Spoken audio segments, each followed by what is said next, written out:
প্রচন্ড শীতের রাত, উনি সফরে বেরিয়েছেন হাদিস কালেকশনের জন্য। উনি মাগরিবের নামাজ, এশারের নামাজ পড়ে একটা মসজিদে শুয়ে পড়লেন, আর শুয়ে শুয়ে হাদিস পড়তেছেন, আর মনে মনে ভাবলেন রাতটা মসজিদে কাটায় দেয়। কিন্তু দারোয়ান এসে বলে মসজিদে থাকতে পারবেন না, ওঠেন। উনি যে আহমদ ইবনে হাম্বল এটা চিনে নাই, কাঁথা গুছিয়ে হাদিসের কিতাব নিয়ে কাঁধের মধ্যে ব্যাগ নিয়ে মসজিদ থেকে বের হয়ে গেলেন। কি আর করবেন, প্রচন্ড শীত, আর কাঁপতেছেন বুড়ো মানুষ। পথিমধ্যে দেখলেন বাজার একজন খাব্বাজ, শাবুন খাব্বাজ, যুবক রুটি বিক্রেতা। সে রুটি বিক্রি করে। সে যে সালাম দিল, আসসালামু আলাইকুম। আহমদ ইবনে হাম্বল বলে, যুবক, আমার যাওয়ার জায়গা নেই, সফরে বেরিয়েছি, খুব শীতে কষ্ট পাচ্ছি, রাতে যদি তোমার এই চুলা থেকে একটু আগুন পোহাই কোনো সমস্যা?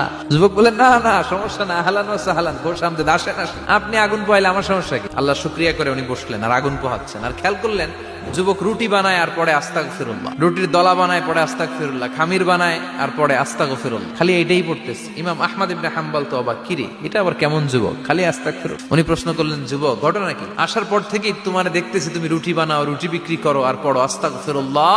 যুবক বলে, আস্তাগফিরুল্লাহ আমার সবচেয়ে বেশি পছন্দের আমল, আমি সব সময় আঠার মতে ইস্তেগফারের সাথে লেগে থাকি আর সব সময় পড়তে থাকি আস্তাগফিরুল্লাহ, আর এর বদৌলতে আল্লাহ আমারে মুস্তাজাবুদ দাওয়া বানিয়ে দিয়েছে। আহমদ ইবনে হাম্বল তো অবাক, তুমি মুস্তাজাবুদ দাওয়া, রুটিওয়ালা? আমি এত বছর হাদিস পড়াই, আমিও তো মুস্তাজাবুদ দাওয়া না, তুমি দোয়া করলেই সব কবুল হয়ে যায়? যুবক বলে, না, আনা মুস্তাজাবুদ দাওয়া, আমি আমার জীবনে যত দোয়া করেছি কবুল করে নিয়েছে কে? সব দোয়া কবুল করে নিয়েছে আল্লাহ, একটা দোয়া ছাড়া। কি সেই দোয়া? যুবক এবার বলতে শুরু করলো, আমার জীবনে যে দোয়াটা আল্লাহ কবুল করে নাই সেটা হচ্ছে আমি আল্লাহর কাছে অনেক চেয়েছি, অনেক দোয়া করেছি, যে আল্লাহ শুনেছি এই জামানার সবচেয়ে বড় মুহাদ্দিস, তার নাম নাকি ইমাম আহমদ ইবনে হাম্বল। আল্লাহ তোমার কাছে আমার চাওয়া, আমি যেন এই ইমাম আহমদ ইবনে হাম্বলরে দেখে মরতে পারি।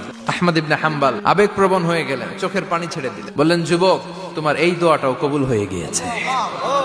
আহমদ ইবনে হাম্বল তোমার দরবারে ছুটে এসেছে। যুবক চোখের পানি ছেড়ে দেয়। যুবক চিৎকার মেরে ইমাম আহমদ ইবনে হাম্বলকে জড়িয়ে ধরে, হাতে হাত রেখে মুসাফা করে, কপালের মধ্যে চুমু খায়, আর আল্লাহর শুকরিয়া করে বলে, ও ইমাম, আসলে এই দোয়াটাও আল্লাহ আজকে কবুল করে নিল।